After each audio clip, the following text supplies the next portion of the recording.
Hi everyone, welcome back. I'm Gabriel Allen Cummings. And I'm Sonika Garcia, and this is Breaking the Code, a podcast series by the Havas Medical Anthropology team. We're here to take the BS out of behavioral science by illuminating the why behind the what of behaviors, rituals, and symbols that people take for granted. We hope to arm you, our listeners, with the tools you need to make sense of behavioral science and help you apply it to your work as communication extraordinaires. Hi, everyone. Welcome back. So as some of you might know, February is Rare Disease Month. So for this year's Rare Disease episode, we did one last year in February as well. We're going to talk about rare disease from a different perspective, the caregiver perspective. Rare disease doesn't just touch the person with the diagnosis. It touches the person and the people who are caring for them, parents, partners, siblings, friends, and loved ones who oftentimes have to navigate uncertainty, advocate relentlessly, and hold hope and fear in their hearts at the same time. Such a difficult situation to be in. And that's why today we're really spotlighting Raregivers. Raregivers is a global network dedicated to the emotional support and wellness of caregivers, patients, and professionals in the rare, chronic, and complex disease communities. Raregivers delivers sustainable psychological training, transformative retreats, peer-to-peer support, amongst so many other resources to tens and thousands of families all over the world.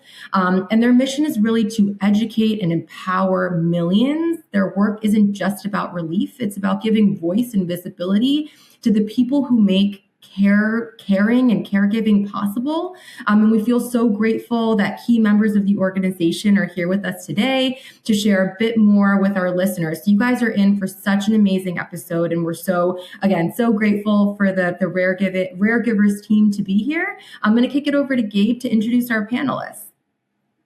Yeah, and just to echo, Sonika, super excited to have this one. We have plenty of episodes of Breaking the Code, diving into patient HCP, but really haven't really spent a lot of time or a full episode talking about the caregiver. And so really taking the time to do that is really exciting. You're in for a treat, and I think we are too. So I'll go through the panel, just read everybody's quick intro, say hello, and then we'll dive right in. Starting with Cristol Barrett O'Loughlin. Cristol is the founder and CEO of Raregivers, a global support network and wellness platform for mothers and family caregivers.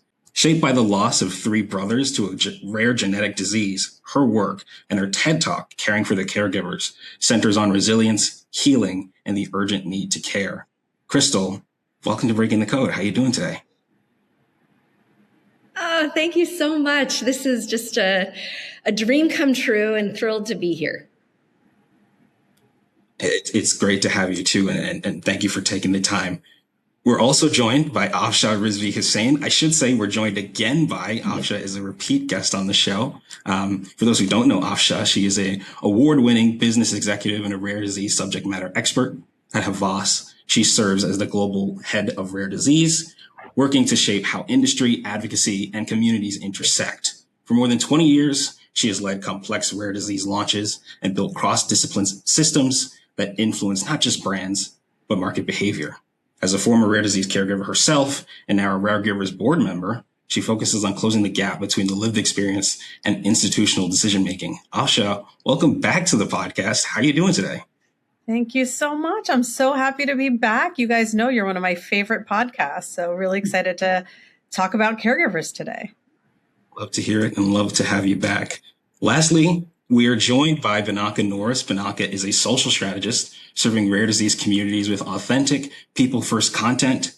Through rich social insights coupled with creative ingenuity, she is focused on meeting communities where they are with the information and validation they need most. Binaka also completed the Raregivers training, and we'll be talking about that during the podcast as well. So Binaka, welcome to Breaking the Code. How are you doing today?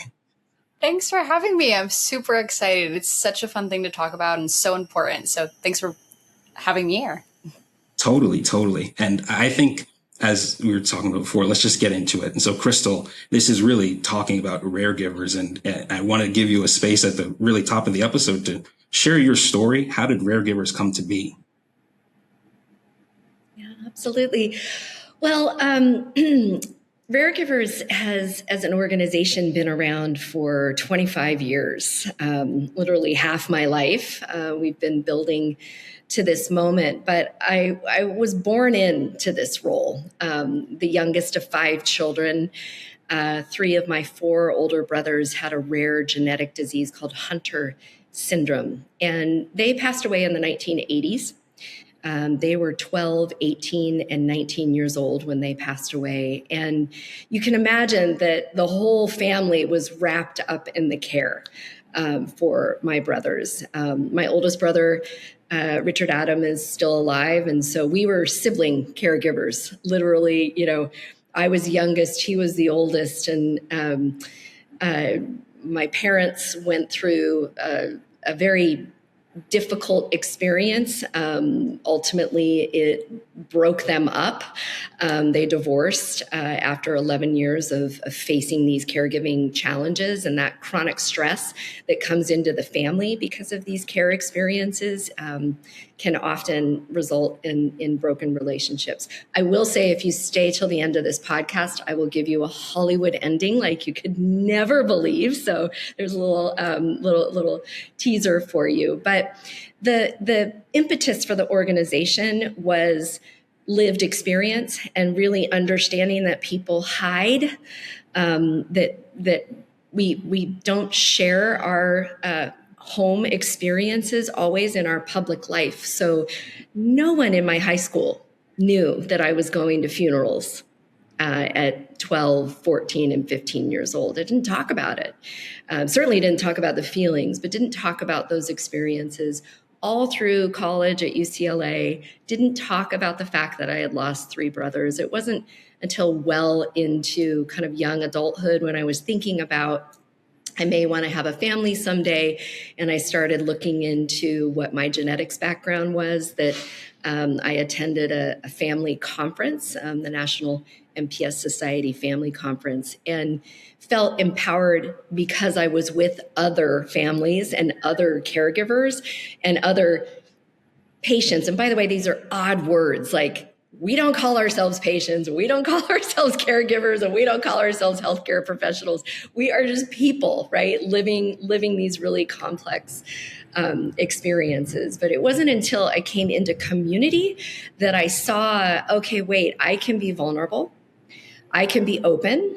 And what I observed over the years was there were not enough opportunities for the person that's holding that emotional space to express their own feelings about holding that emotional space. So the caregiver is holding not only the feelings about their experience living with this medical complexity, but they're also holding the feelings for their loved one, whether that's a child or a partner. They're holding the feelings for maybe other family members, could be siblings, but it could also be grandparents or aunts or uncles. And they're holding the emotional space for the healthcare teams too, right? Because now they're the expert going into these medical environments. They're explaining things. And when they're explaining it often to doctors and nurses and counselors and genetic counselors, there's a reactive moment because we're human beings. And this is a very tragic reality in rare. There are no cures in our rare disease community. And so the focus on feelings and emotions is where Raregivers excels. It's what our mission is and why we're just absolutely thrilled to be partnered with the creative geniuses and so many others at Havas to really just bring this story into the world and give people permission to have the feelings that they have, regardless of what role they play in the family. What an amazing story. Thank you. Thank you for taking us through that and sharing that with us, Crystal. I love what you said about, people don't think of themselves with these titles and we're just humans and we're just living the human experience. But thinking about the word caregiver and the significance of Raregiver, it's first of all, I never heard that before the organization. It makes total sense, right? Like Raregiver, but what was the significance of the name? How did you come up with it? I would love to hear a little bit about that. Yes, absolutely. So a couple things there. So I have a background in advertising and marketing. That's what I majored in at UCLA. So whenever we come up with a new term, we test it. It's like, you're sort of testing conceptually. And the actual word Raregiver was originally a slip of a tongue. It was someone mashing together the words rare and caregiver. And they said, Raregiver, I mean rare caregiver. And I was like, no. Say that again. Yeah. It was literally a rare mother named Erin Dubrow who shared that, that moment. And when I really started thinking about it, and I was just sleeping on it, I woke up, I actually wrote a whole poem, which I will send to you the next morning, wrote a whole poem about what the mission was for Raregivers and what this actually could do to change hearts in the world and open up space for people to be authentic with their emotions. So that was the first moment. The second moment was really thinking about, this isn't caregiving in the standard way that people might think about care. This isn't just parenting. This isn't just caring for a loved one as they go through a procedure and then they recover. This is radical caregiving. This is skilled nursing at home, right? This is ongoing, day to day, week to week, month to month, year to year, decade to decade. We have Raregivers in our community in their 80s that have been caring for their children who are now in their 60s, right? So these can be lifelong experiences, but they're not just, I don't want to say, it's just radical. It's just, so radical is just a very clear word, especially when you translate it around the world, so it's radical caregiving, or rare giving, was kind of the second exploration of that term. The third was around this idea of rare.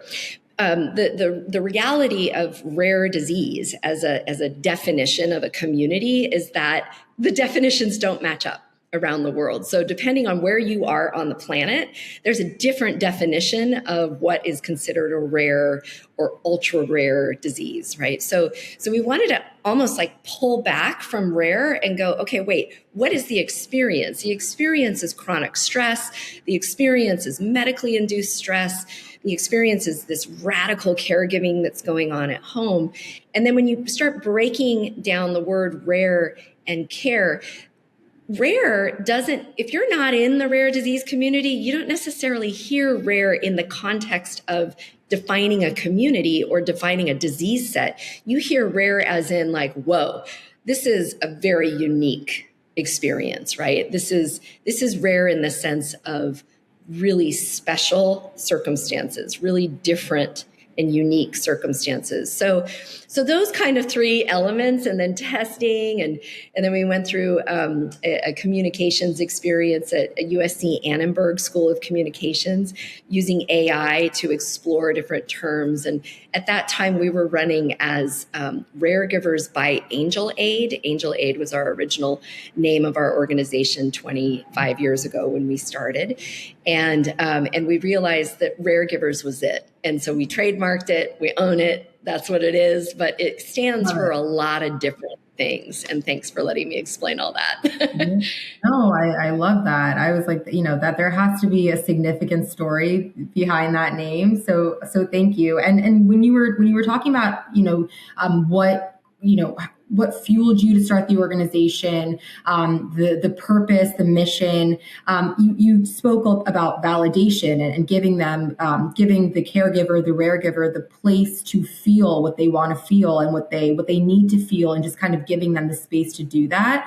And I think a lot of times in the narrative, we hear, caregiving is love, and it's duty, and it's resilience, and it's all of these really powerful emotions and this big job. And while all of those things are true, when you're living that reality every day, it's labor intensive, as you're explaining. I'm sure it takes so much out of your soul. And so that shape, the way that narrative is, and the fact that sometimes that just doesn't feel like their reality, how does that impact what Raregivers are allowed to ask for, giving them the space to even feel like is it okay for me to feel this way? Can I actually say it out loud? Am I going to be judged? Am I, like, what's that dissonance that's created? What's your, how does that shape what they're allowed to feel and admit and really vocalize? Yeah, no, thank you for that. Isn't that interesting what they're allowed to feel? Like feelings don't work like that. Feelings are feelings. There's no judgment on the feelings that you have, and there's no control over the feelings you have. You can control your reaction to those feelings, but the feelings come up. They're in your mind. They're formed by your thoughts. They've reverbed through your whole body. They live in your heart, and so we have what's called an emotional journey map to help people understand what some of these complex feelings are that they may have. But at the top of this Raregivers emotional journey map says this phrase: cycles of hope and grief. Okay, cycles of hope and grief. This is the yin and the yang of the human experience, right? It's not one or the other. It's always and both. That is the truth. We're complex. What makes us human is our ability to empathize, to recognize a set of feelings in ourselves and witness those feelings in another person, right? And hopefully find a meeting of hearts so that there's some sort of like recognition of those feelings. But Brene Brown says it best, right? The difference between sympathy and empathy, right? Sympathy, you see something, you witness it, you witness a set of feelings either in yourself or in another person, and then you go straight to the fix. Well, have you tried this? Well, what about this resource? And did you do that? And, well, at least you don't have this, right? You start comparing, and you start and so that is not relief. Relief comes in someone seeing what you're feeling or you recognizing in yourself what you're feeling and then just sitting with that. So Brene talks about it's sitting in that deep, dark hole with that person, just holding their hand. I'm here. I see you. I hear you. I'm with you, right? Taking a few deep breaths with the knowledge, the intimacy of that understanding. I see that feeling in myself, or I see that feeling in another person. And so what we try to do often in human nature, and this is our brain kicking in, not our heart, our brain wants to progress people from negative emotions to positive emotions. We've got to fix. So we have a scale. We ask people on a scale of 1 to 10, how supported do you feel in this moment right now, today, at the moment, right? And 1 is, I don't feel supported at all. In fact, I might even be having suicidal thoughts, right? I'm taking this all the way to the extreme of crisis. And on the other end of the scale, the 10 is, you know what? I feel pretty great. I'm feeling really resourced.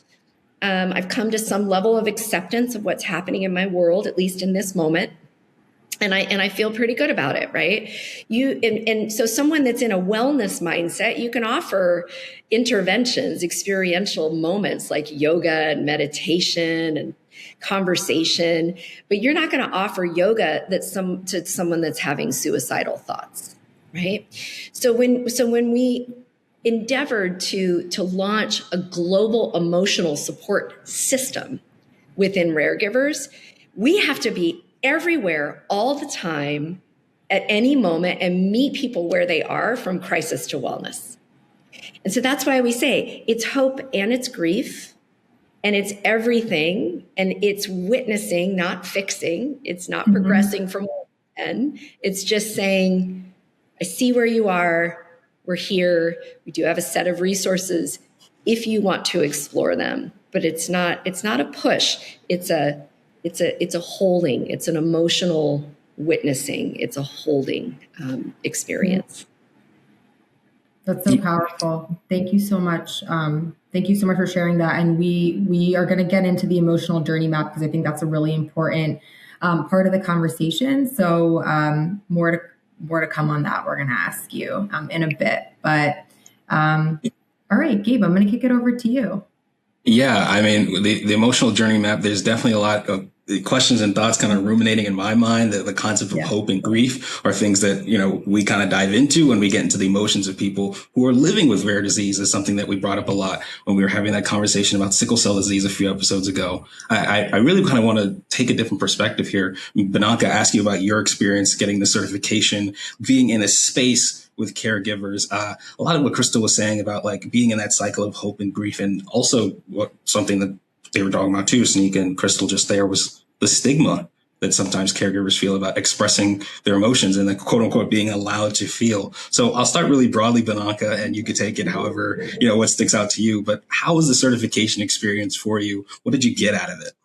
Yeah, it was incredible. I think before going, I was prepared to be really an odd one out. I am not a rare giver myself. I have not seen anyone really intimately be a rare giver. I know one person from my hometown that has a rare disease, and I know his mom. And I know my mom who's been a caregiver, and that's basically that, right? So my caregiving picture is intimate, but it's not full blown. And working in rare disease, we do focus on how does the person behind the diagnosis feel? What do they need? And there's this absence of the team around them, right? So going in, I was thinking, oh no, what am I going to have to offer? And upon getting there, I think what stuck out to me the most is inherently every guest, every person at the training is welcoming, right? They know care like the back of their hand. They don't make you feel like an outsider. They don't make you feel like, what are you doing here? It's welcome to the flock that I already shepherd, right? I'm just assuming that you have the best intentions and you're here and we're learning this together. So I think that off the bat, it's just leveling, right? Where I'm in this space, I'm new, and I'm feeling supported by people that need support the most. It just is, it feels very classic. And as we dive into the emotional journey map and even just being there and talking with caregivers, they have no other option but to care deeply and wholeheartedly. There's no other option but jumping in feet first and saying, I care. I care to the greatest extent that someone possibly could, because my heart just might be 3 sizes bigger than yours. It just is that way, right? And it was just incredible to see. And the certification is taking what the emotional journey map and what Raregivers has outlined and being able to mobilize that in your own communities. It's not just sitting with me and I think, great, thank you so much, Crystal. That was awesome. I can't wait to sit with this and ruminate on it. It's not. It's very actionable, right? I feel empowered. While I was doing the training, I thought, wow, I could probably stand here as someone who truly is empathetic, but has never walked a mile in the rest of the audience's shoes. I haven't. But still feel capable enough to express a type of empathy I've never had to learn before. It's very exciting. And I think it's a lower barrier to entry than you're thinking. It just plays on human truths, right? I don't necessarily know what it's like to be like at every single stage of the Raregiver journey, but I do know what it's like to feel like you've lost a sense of self. I know what it's like to be trapped in grieving a life you expected to have in any regard. I can relate to those things, and I feel like just the holding of the space, I don't know what you're dealing with every day. I can't even help you navigate some of the wider institutional barriers that you're facing. I don't even know if I could give you encouragement, but I can be here and I can remember that feeling for myself. I can imagine the feeling for you, and I can hold your hand and say, this is great, right? It's tough, but I'm here. I'm doing my best. You're doing your best, and this is what's going on. And it was just super exciting. It's a real growth skill. And I was just really fortunate to be around so many wise women and men who have experiences that I don't have, but are willing to share, comfortable, and want to do the work to feel better, right? You have to be in a position of time where you're feeling like you're ready to grow. Just to get to the point of empowerment, you have to feel like you have some autonomy. It's hard. Every day is consumed by, this medically complex life. How do I even find it in myself to say, I need this? I need to understand what my strengths are. I'm looking at all my values. What are they? where's my time for that? And being able to see these groups of people take the time, recognize that they are valuable and worth spending time on, and just getting to witness that, it was great. I just want to start by saying I really appreciate you starting your story with the fact that you came in feeling insecure, that growth and you being able to see it from your perspective. I really appreciate you sharing it from the way that you did. I think one thing with the caregivers, and it goes back to this idea of like being allowed to feel, recognizing the time to, take time to do self-care. I just want to kind of underline that a bit. In your experience being in that space, and we will talk about the space too, because I think that there's an interesting thing there too. Was it hard for them? Like, what was it like for them to kind of come to that recognition? Yeah, that's a great question. I have never witnessed someone be so resistant to the idea of self-love or self-care. In fact, like the name itself, the nomenclature of self-care, I don't like that. It feels selfish. If I'm not doing something for someone else, what am I doing? Right? And I can relate to this in a way, but this is on a dramatic scale because your entire life becomes, what do I have to give to someone else? It's not what do I have to give to myself. It's not what do I have to take time for, because the self inherently feels selfish. I think in general, our culture of caregiving and how we view them as ultimate selfless, almost sacrificial lambs of constant giving makes anything that is called self-care or self-love hard and selfish and a negative term. I don't want to engage with this because I don't find it valuable for who I am and what my role is as a person. It's very hard to step out of caregiver and step into me, is what I'm seeing. And it was, I actually called my mom. I was like, I've never felt so like downtrodden before. I haven't. It's one thing to say it, and it's one thing to watch a woman start crying because she doesn't believe that self-love is possible for her. It's hard. Like it is something that is a culture failure on everyone, that we don't allow the people who do the hardest work that many of us will never have to undergo, to let them feel the numerous amount of emotions and not push them to be a little selfish. It's not selfish to give yourself a couple deep breaths every day, or literally breathing. It was like, can you sit here for 5 minutes and breathe? You're getting antsy. What am I doing for someone else? Do you need water? I've never been asked so many times in my life if I ever needed water before. Everyone's like, do you need water? I want to do something. I want to be useful. And it's a reminder that self-love is not saying, okay, just caring about me. It's caring about who you are inherently and the value you have just by showing up every day. Your value is intrinsic and not related to what you do, even though what you do is so powerful. This reminder, it feels very like, okay, I'm at the worst stage of my life. I just received something from a doctor I never wanted to receive. I just saw my kid break down, or, there's so many obstacles because the people they're relying on don't know how to do it for them, right? They don't know how to encourage them to take time for yourself. We live in a culture where no one wants to take time for themselves at all, right? Keep pushing, keep working, keep going, ignore your physical health, your mental health, keep it moving. And for this exact group of people, there's nothing that's greater, right? This is the greatest push of selflessness at a point where just talking about yourself, what do you like? What do you do? What did you like before? Becomes this massive hurdle. It's this value, I don't know, disparity. I see all these women as inherently valuable, all these men, all these Raregivers as inherently incredible and valuable because of who they are, removing the caregiving. And yet, for themselves, they need this reminder. It's the greatest gap I'm seeing probably in my career. So it was intense because what can I do? All I can do again is what I've been trained in. sitting there reminding you have strength. You're strong, not just because you're a caregiver, but because you're here, you're doing this. You got in a plane and came here. You got up and drank some water, and you looked at the glass and thought, nice, I'm excited to be here. That's totally enough. It's not your fault our culture has failed what it means to love yourself.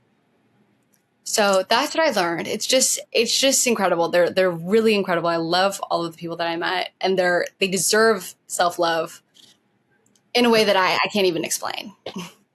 I really appreciate that answer. And I'll say when you first... I gotta jump in. Go ahead, Cristol. Go ahead, Cristol. Okay, I'm hearing so many things that you're saying, Binaka, and it's beautiful to hear you talk about the training in like a whole fresh set of eyes, right? Because we've been building this methodology for decades now, literally, and I just want to kind of ground it in some really important points. So one is caregivers, the number one thing they say is, I don't have time. I don't have time for self-care, right? I have huge responsibilities. There's no time for self-care. So first and foremost, we talk about sips of self-care, just taking micro moments of every day back for yourself, right? So it might be while the coffee's brewing, you're taking a few deep breaths. It might be when you wake up in the morning, you're actually journaling out just a few notes about maybe some thoughts or feelings that came up for you. You might just take a few minutes of a walk out in nature, right? So these are not rocket science. These are the ancient arts of the things that we know that we need to be doing for ourselves. And in the methodology, we talk about the 10 essential tips for sustainable caregiving, right? And there are things that you would already expect: sleep, nutrition, connecting with others, expressing your emotion, getting help, literally like skilled counseling help if you need it, right? And so I just wanted to mention those things because when we do training, and training is a funky word, training, I think, you're listening to this podcast, you've been trained. Your mind has now been opened up to, wait a second, there's something different that we could be doing, that I could be doing for myself, right? That I could take this moment back for myself. So in this case, you're taking this podcast moments back for yourself. So training comes from being witnessed at the highest level. It's like a giant funnel. You see somewhere in a social post, you see, and I know Afshan, you're going to talk about this, but you see yourself witnessed through imagery. And then you decide, okay, I'm going to join a support group. Okay, wait, I'm going to go to the website. Okay, wait, I'm going to download the journey map. Wait, I'm going to go a little deeper. I'm going to actually attend a wellness retreat, either through Raregivers or through one of our partners like We Are Brave Together or others that, have retreats all over the world. We don't need to do it all in our organization. We're doing this through 200 coalition partners around the world, right? And so you go even deeper. But let's say you decide you want to get certified in the Raregivers methodology, and that's what Binaka participated. She was part of the first cohort ever on the planet to get certified in our methodology. Like, how exciting is that, right? So you and your fab 12 people, right, got certified. And in doing that, it's not just talk training. It's not us saying this is what this methodology is, and we're going to talk you through the 6 stages, and we're going to, and here's how you teach it. It's not, and it's experiential learning. It's experiential training.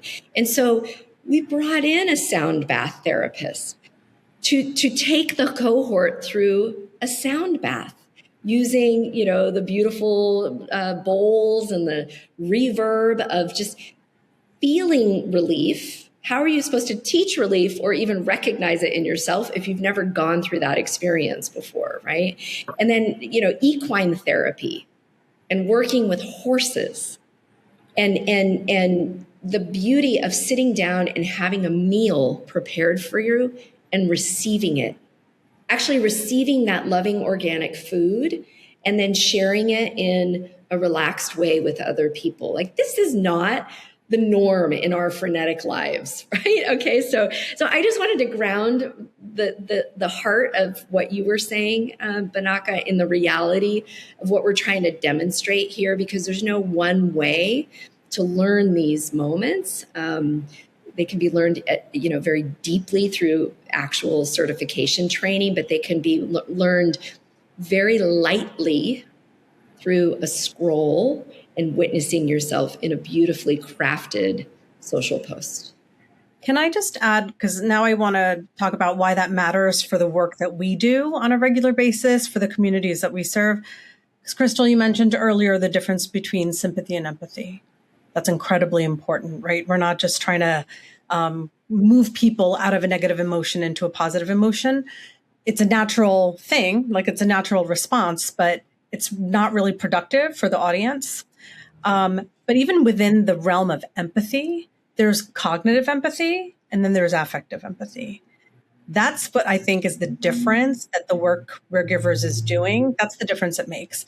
And that's why I feel I want to amplify that work, because we're moving beyond just an awareness and we're giving people tangible actions. Mm-hmm. It might be a sound bath. It might be equine therapy. It might just be the emotional witnessing, which I think is grossly underrated. And I think about my own experience as a Raregiver, how different that would have been for me if I had seen an emotional journey that says, like, everybody knows that you move from denial to acceptance, right? Everybody knows those traditional journeys. There's no journey for a caregiver. At least I didn't know there was one. So even that idea of emotional witnessing and seeing it pen to paper on what that path is like, that would have changed my understanding of what I was going through myself. And I think it would have allowed me to be a better person, offering emotional witnessing for other folks who I see in my life going through the same thing. So I just wanted to clarify, there is these things feel soft, but they actually are very tangible and they're very meaningful. And they, at the end of the day, they influence health outcomes. And I just wanted to come in and highlight, we've mentioned the phrase emotional witnessing a few times. Crystal, I just want to toss to you quickly. Could you speak to emotional witnessing as a term? What does that phrase mean? Yeah, okay. So emotions, feelings, heart-led, wellness, well-being, these are not often line items on a funding dashboard, right? So when we're talking about, we're going to build a company, we're going to build an organization, we're going to build a movement around helping people recognize their emotions, we've got to be pretty deliberate about the process of recognizing those emotions. And so everything that we did in the beginning was listening exercises and data driven. So we did a global survey out to families around the world, not just caregivers, but because caregivers don't call themselves caregivers. So if you try to reach out to people, and say, hey, we just want to talk to the caregivers, it's like, no, it's also self-care, emotional well-being within the patient community, as well as these like echoes. So we know every quote unquote patient, there's 350 million patients in the category of rare disease, on average through our survey, we know has 3 family caregivers on average, could be many more, but on average, 3 family carers, and then on average, 5 healthcare professionals. Okay, so do the math on that. You get to 2.8 billion people really quickly. And that's not even including the teachers that are wrapped up in this experience, or the neighbors that are bringing meals, when a loved one ends up in the ER and people are mobilizing, right? So this is very much a societal challenge. And we know in the United Nations Sustainable Development Goals, there's 17. The third is a fundamental human right to good health and well-being. It doesn't say just good health, right? It's not just about lifespan or health span. It's about your emotional experience as you're living your life, right? So getting into harmony, getting into balance, or at least recognizing for that moment where you are in that harmony or that balance cycle. Okay, so why does that matter? Because then we're doing the survey, and then we did a meta study.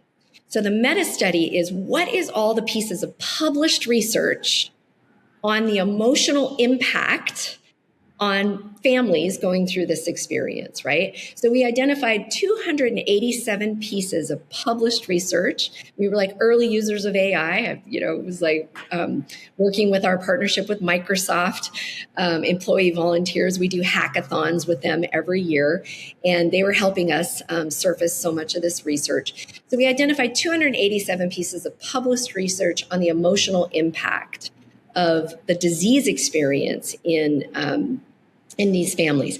Does that seem like a lot? That's a pittance. If you do, Google it, whatever.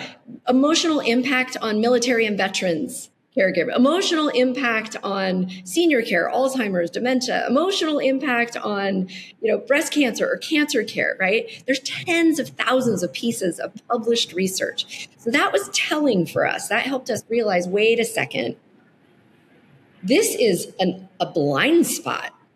This is not recognized in the community that we need emotional support in the first place. In the community of rare disease, the default is to the fix, to finding the treatments and cures, right? And the money flow is to the fix. $242 billion going towards biotech and research and science to cure these diseases. Here's the number that woke me up every day. If you have 350 million people, 10,000 rare genetic diseases, only 5% have treatments, okay? And there are 0 cures. What's the outcome? And I call this empathy math, right? So this is not 0 times anything is 0, right? So if the outcome is 0, it's a global mental health crisis. Everybody in this community is wrapped up in the emotional side of this, and not very many people are talking about it. So that's kind of maybe the background, the genesis of emotional witnessing. Emotional witnessing, we wanted to see what is the emotional impact on these families.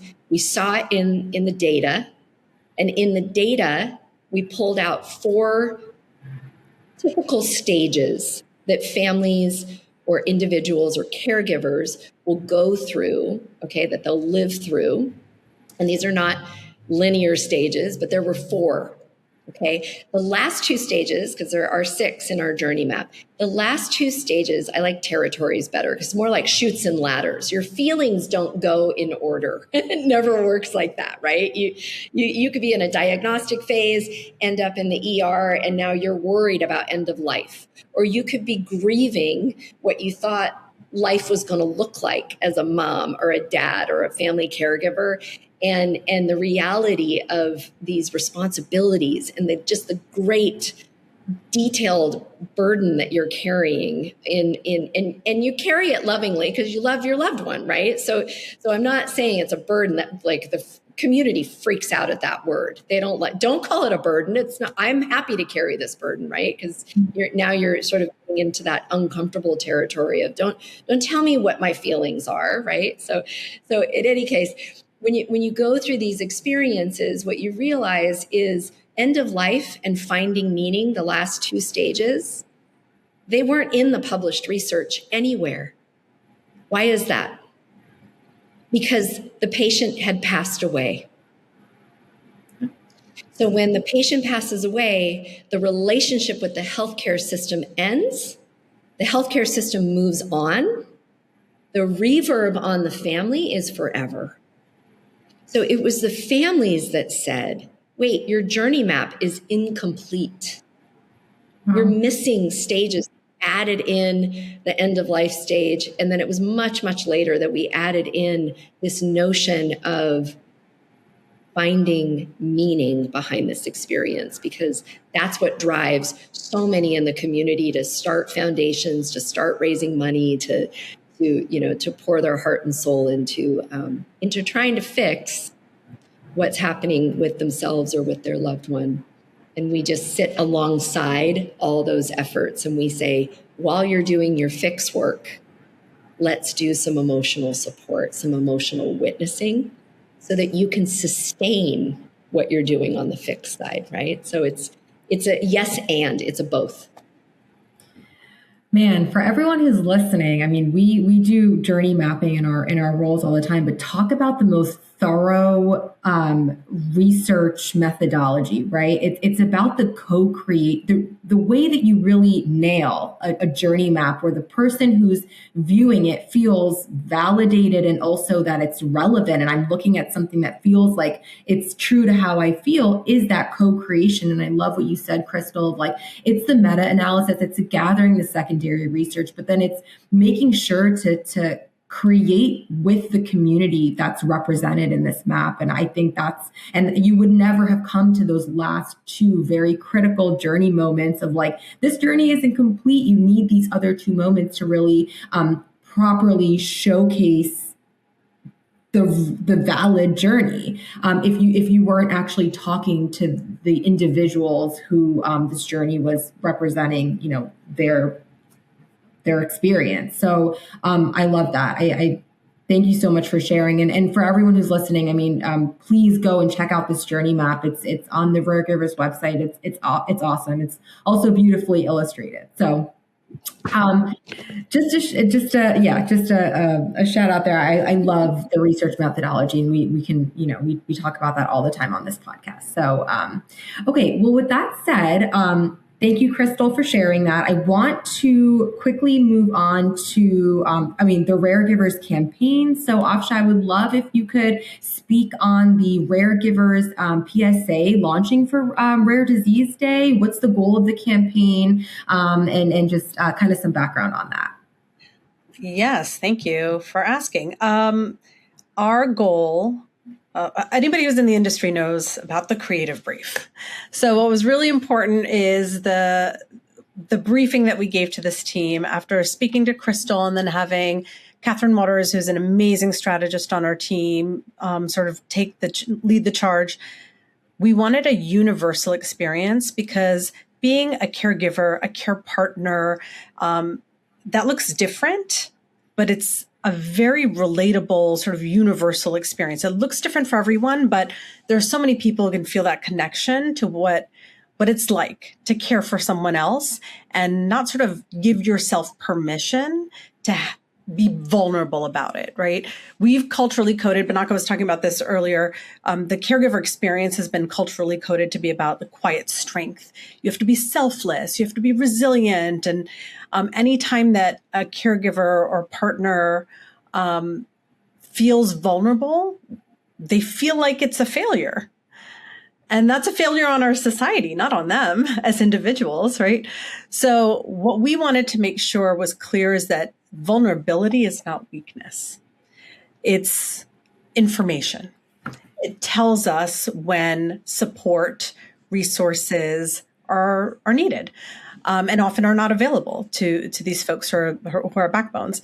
So our briefing for this PSA was about normalizing human vulnerability. That's a very universal concept, right? Anyone can understand the idea of vulnerability not feeling okay. The whole idea, it's okay to not be okay, was our mantra around this campaign. But for us as industry participants, it's also something that we want to make clear that it's not just about feelings and emotions and sentiment. It's how that shapes healthcare, the healthcare system, right? Around the patients and in general, the communities that we're supporting. So the PSA is intentionally simple and it's about being human. We're not trying to dramatize rare disease. There's been plenty of campaigns and messages that do that, the individual diseases. What we really want to do is shine a light on this hidden experience, this sort of silent experience. It's always been present, but very rarely acknowledged. It's the emotional labor behind care. Mm-hmm. So we want people to see caregivers not just as background characters. What do the kids say? The NPCs? That's the term, right? The NPC. You're correct. It's NPC. No, thank you. That's not what a caregiver is. They are central to a health ecosystem. So for us as industry representatives, folks that service these communities, it is critical for us to understand where those breaking points are and where we could be offering better support. So again, the creative brief was about normalizing human vulnerability and shifting the narrative about caregivers, care partners, and complex, rare, and chronic diseases, moving away from hero to human. Wow. I love that. Yeah, I think sometimes, I mean, in various categories, but very much so in the rare space, it's this added, I don't know, it's like added pressure almost of like having to kind of fit into a certain narrative. And so again, just everything that the PSA, Raregivers in general, just the organization, it's very much understanding what the Raregivers actually feel and actually need and how they actually see themselves.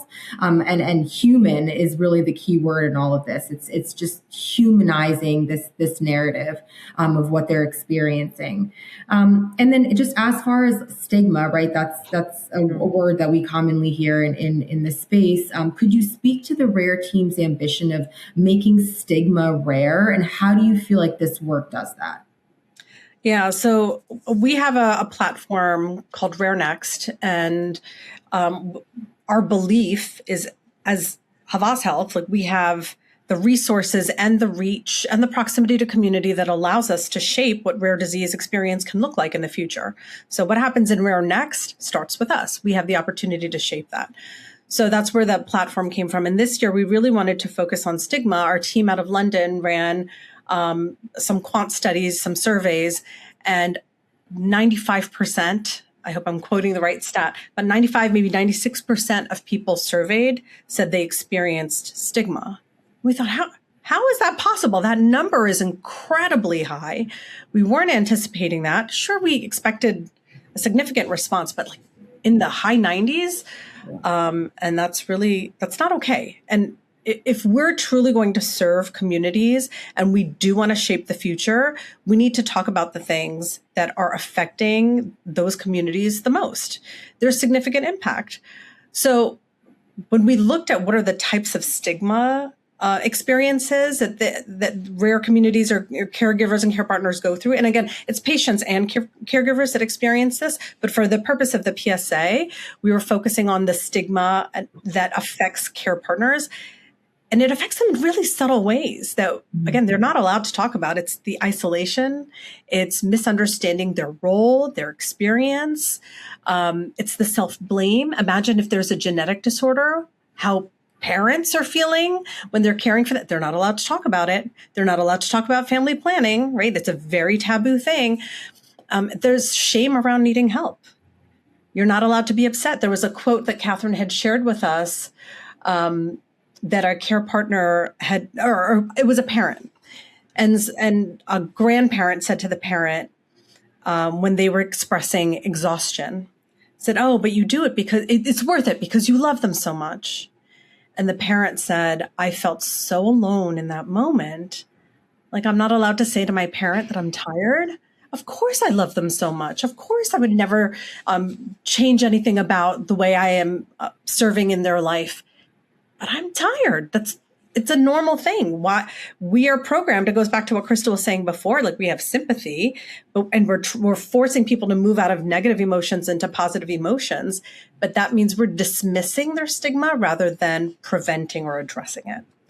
So that's why Make Stigma Rare became our 2026 mantra for Rare Disease Day. And I hope people will take a look at the thought leadership. There's a white paper that we're publishing about the role of stigma for both patients and caregivers, and it'll include all of the survey data in there for folks to take a look at. But that's why elevating the caregiver voice and really expanding the way that we think about who deserves empathy, that became so important. Why is there stigma around needing help? Conceptually, it sounds so silly, but that's the reality of the experience if you are a caregiver. And I want to be clear, this is not just about moms. It's not just about dads. There's spouses. There are siblings. Imagine you are a younger sibling to someone with a rare disease that requires a little bit more love, support, and help. And imagine as a younger sibling, you are not allowed to say, I don't feel like I'm getting the attention I want from my parents. Mm-hmm. What an isolating experience, especially as a child, right? And that same child will be the first one to run up and protect and support and give love to their older sibling, right? So it's about create an organization. I'm thinking about this, right? 100%. So when we normalize the complexity of those emotions, that's how we reduce the stigma around it. We all know that empathy comes from exposure. When you give people exposure to those experiences, that's how you start to normalize it, and that's how you can start to reduce stigma. So that's one of the reasons we made this a priority focus for this year. And again, everything we do, we want it to be data-centric and tangible. So we're showing people the vast impact of stigma and how it's impacting the health ecosystem, health outcomes, and overall experience within health infrastructure. I have a question. So in all of the research that was done, was there anything that the Raregivers stated on, like, not stigma coming, but like feeling pressure that came from the family member, the loved one who they were actually caregiving for? Like, almost like, I don't want to appear shaken or stressed, or because this person who I love so much might think something of it. Like, do you see what I'm saying? Almost it coming from the person. Yeah, Crystal. I hope I'm articulating myself correctly. I know, but yeah.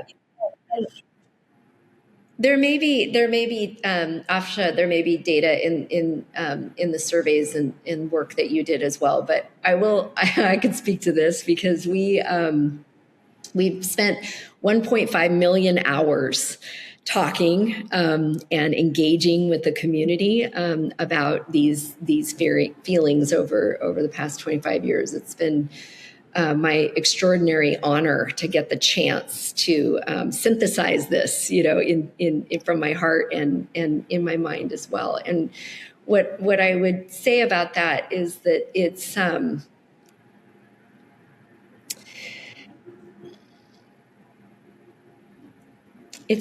a very difficult reality for these families.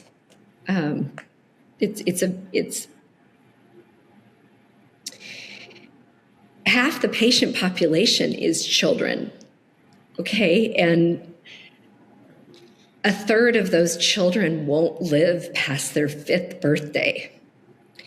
So when you think about that in the context of being a parent or a grandparent or a sibling or anybody in the family, this is a pressure cooker of an experience, right? This is the way I think about it is like a tea kettle that's screaming on the back burner, right? Because it's just, the heat's been left on too high, and it's just like screaming, hissing, and people are running through the house to turn the tea kettle off, right? Trying to just take some of the heat and the stress out of this experience, because everything feels life or death, and it is life or death, right? And so how do you create a system of support, of emotional witnessing in the context of people? They talk about your brain, like getting your prefrontal cortex just getting flipped, right? You're in crisis mode. Often you're in crisis mode at the hospital. So now not only are you in a real physical crisis, you're also in an emotional crisis at the same time. Everybody's trying to do the best they can from a triage standpoint for that loved one, that child, that patient. But at the same time, there's just this like energy that's just getting thrust around in the ER room. We watch it on The Pit. We watch it on, it's like we've witnessed these things in entertainment or we've witnessed them firsthand. But it's like, how do we calm things down a little bit? It's a micro moment. It's a breath. It's a visual sign. We talk about sight, sound, taste, touch, and smell. Sight, sound, taste, touch, and smell. These are the ways that we actually bring a micro moment in to calm things down. So it might be a visual cue. Oh, I remember from my bracelet, I'm not alone because I'm part of this community and my bracelet represents this community, right? Or I've trained it into myself to close my eyes, take 3 deep breaths, right? To just calm things down so that I can be there. So I know I'm kind of like bouncing around a little bit, but just having spent so much time, you've got to build a system of support that is useful in wellness and crisis. And you've got to talk to people in their native language, because when your lid is flipped and you are emoting and talking about your feelings, you're talking in your native tongue. Okay, it's not all in English. We know this, right? We all work in global companies, and so finding the words, finding the translation capabilities, and then finding it in a system that can be mobile first, so it's accessible anywhere. So that the community is accessible everywhere, so the learning is accessible everywhere. And the connection, can happen at any time, day or night, because, time goes out the window, location goes out the window, language goes out the window, all of this, right? And so that's what I think is happening here with this campaign, is that it's that universal truth. It's the pulling the lens back to the moon and looking down on planet Earth and going, what does this community need? And so I don't know if I answered your question. I might have gone on a little bit of like whoa, what journey are we on here? Question, but no, listen, it's. Sonika, I do think that's a really important question, because unfortunately in this community, guilt begets guilt. Right. So imagine why a caregiver does not feel comfortable saying I'm tired in front of the person that they're caring for. Right. They don't want that person to feel guilty. Exactly. Imagine why the person being cared for doesn't want to say, I feel guilty that you have to take care of me, because then it starts this terrible cycle back and forth. And that's where some of the burden of stigma comes for both parties. These are people who love each other so deeply, so completely. And in trying to protect each other, they're actually creating this cycle of ongoing mental heaviness, right? And then just this weight that they're keeping on themselves. When if we could normalize having those conversations and saying, it's okay that you both feel this way, talk about it, or talk to someone. If you don't feel comfortable talking to each other, have someone else you can talk to about it. But you don't have to carry that weight. Yeah. Because that's what, and again, I keep coming back to health outcomes. We all know that mental health impacts overall health. And like you said before, Crystal, well-being. So if we can get these folks to talk to someone, both the patients and caregivers, it alleviates some of that burden of stigma, and it helps create better, more positive outcomes for them in the end. Yeah. Grounding in a couple of statistics here, 80% of caregivers feel depressed, anxious, and overwhelmed. 80%, that's what our data shows, and it's been validated again and again. So over 80%. And then if that's the feeling, then guess what happens? 50% miss a doctor's appointment, come off active treatment, or choose not to enroll in a clinical trial. So there are hardcore outcomes, health outcomes, not just emotional outcomes for the family. The decisions that are getting made are being made by those family caregivers.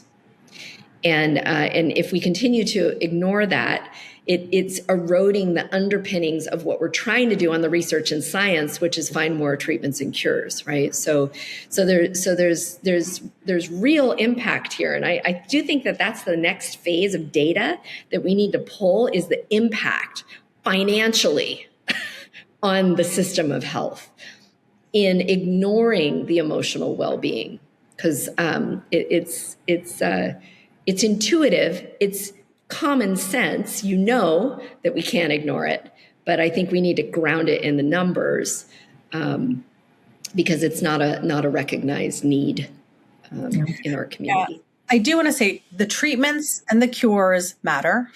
We care so much about clinical research, but we know it takes a long time. So while we're working on that, we want to also be working on this parallel path to give the folks who are patiently awaiting those treatments and those cures, so they feel supported. Yeah. I just want to say I really appreciate like even the direction that this conversation has gone, because it actually checks off a lot of the questions that we were going to ask here at the end of the podcast. I just wanted to come back and say, like, this idea, and Binaka brought it up earlier, this idea of human truth, being able to see the lived experience of other people through emotional witnessing, even though I don't fully I don't fully feel it. And Afshan, you brought up the good point with the caveat of like, it could be younger siblings too, because this whole time I was trying to think and relate to it. How do I understand it? And I was thinking about my mom, and how much she has to do and worry about. None of us have a rare disease, but still the burden of it. And also I just think that it's so interesting and also tragic, this way the stigma works, where it's, people that love each other, as you were saying, Afshan, kind of, at odds and don't want to hurt someone. And so I hurt myself instead. I accept the emotional burden of not opening up and not sharing and not being emotionally witnessed in this way that would help me and also maybe help the other person too, and just maintaining open communication and everything like that. I think that as we get to the end of this episode, we'd really like to turn it over to the guests here to say, like, what would you like us to take away? Is there something in the conversation you'd like to underline? Is there something you missed? Something you wish we spoke about more? Let's go around. I'll let, who wants to start? Can I start? Because I feel like I neglected to share a very important piece of our PSA story. You mentioned the idea of the human truth, these sort of hidden, unspoken burdens. It is the platform of our PSA. It's called The Rare Truth, and it is launching next week. We're having our soft launch. So I hope that people will engage with the content and be part of this movement to normalize vulnerability and to be emotional witnesses for those who are carrying that silent burden. So we can hear their rare truth and we can share their rare truth. Binaka, you're next. I think so. I'll let you take it home. But I would say, just as a takeaway, there's nothing wrong with learning how to be more empathetic. I think that's what this training and this experience has taught me. Like, I think if you don't feel immediately related to, you will. There's no one loses when you learn how to be more empathetic and more caring and more aware of what other people are dealing with. And I'm so grateful again to be part of this experience. And I think anyone can benefit from understanding what someone else is going through and how to go ahead and walk through that with them. It's a great skill. No one should be left alone or left in the dark or left with this stigma that they have to tackle, hand by hand. If we all have our hands in, that stigma goes down a lot more, right? So I think if you're unsure or you don't feel like you're in the right place or you don't feel like you're the perfect candidate, everyone is the perfect candidate to learn how to care, right? You might not be a caregiver.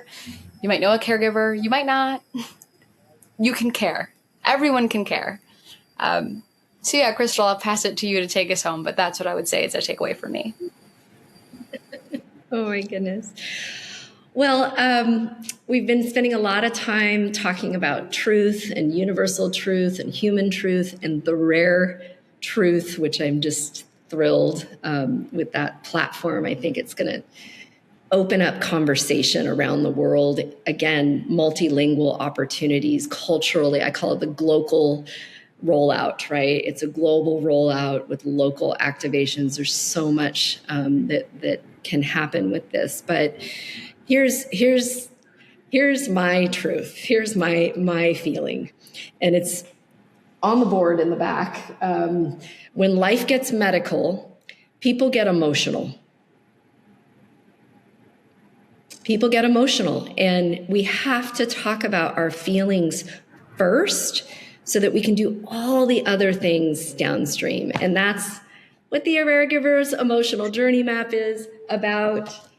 It's what all of these sponsors and partners have done to help us develop a tool set or a spark. We're not going to solve this challenge for the world exclusively, right? If this gives you an idea of how to bring more emotional well-being into your family unit, to yourself, and into your community, then you do it your way. Take it and run with it. You can come to raregivers.global and you can explore our point of view, but it's too big for one organization. And that's why it's a global public service announcement instead of a brand campaign. We're not doing a Raregivers brand campaign. We're informing the world about why we need to pay attention to emotions. And I promised you, if you got to the end of this podcast, I would give you the Hollywood ending story. So this is how we're going to kind of like wrap up, I think, this notion of emotional witnessing. So, my parents, Richard and Phyllis, they met in high school. My father was captain of my father was captain of the football team, and my mother was head drill team leader. Okay. And so they just like game on, like they just fell fast in love. They got married at 19. They had 5 kids in 8 years. Can you imagine? Like one after the other. And it wasn't until my mother was 8 months pregnant with her 4th son that they realized that David and Jared were not developing the same way as my older brother, Richard, and that it was this genetic disease, Hunter syndrome, that was causing this. And then Randy was born and he was confirmed to have Hunter. So 3 of the 4 boys, I mean, what are the odds of that, right? And the feelings that were going around between my parents, who were such young parents, didn't have the skill set anyway to try to talk about their feelings. You talk about blame, you talk about guilt, you talk about shame, you talk about every emotion you can imagine, worry, hope, faith, denial. I mean, every emotion that could happen was happening in the family. And then I came along, I was a bit of a mistake. They determined, oh, wait, we have this amniocentesis test. Okay, it's a girl. And you're okay. You can have her, right? So that's how I came in. But the stress of the caregiving, my parents got divorced 11 years into their marriage. They each remarried 2 more times. Okay, divorced again, 2nd time around. Divorce again, 3rd time around. They widowed within a year of each other, the same year that our daughter was born. Now, I'm a carrier. So my mother's a carrier, I'm a carrier, and my daughter's a carrier. 3 generations living with these very harsh realities. And what happens? My parents get back together. So they were apart for 35 years, learning all the skills about how to process their emotions of what they were going through. And then they get back together and they're rehashing things from 35 years before, right? But then they work through it. They find the grace. They find the forgiveness. They talk about the feelings. They explore these like really uncomfortable territories that are all outlined in the journey map. And then they remarry 60 years after the first time. So 60 years later, they found a way forward with all of this like terribly tragic circumstance. And I just think that's the most beautiful example. And I can't believe it's in my family, but it is a true story. It's not a Hallmark script. It's the real deal. And, God bless my father. He just passed away recently. And we just had like all these beautiful full circle moments. And that's the power of the human spirit. And that is why we do this work, is to just change the human condition and make it better. And I'm just so grateful to you and to Havas and all of our partners for allowing us to do that. You triggered a thought, Crystal, because it's a podcast. I would love to leave a message for listeners, for industry listeners, and then also for caregivers. And then if you guys think it fits, then I would love to include that. And if not, no worries.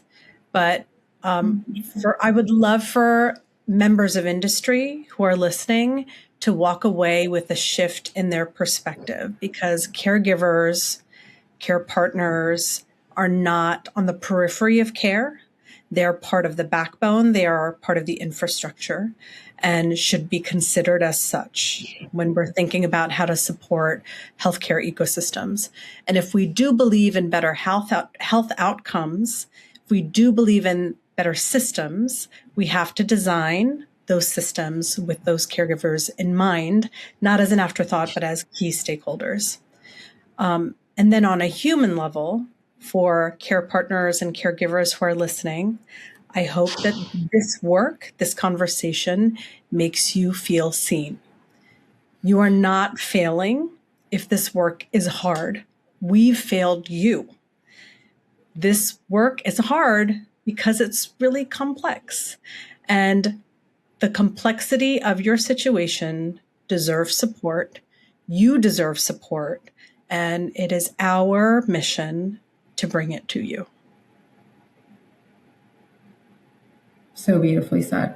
Yes. Thank you all so much.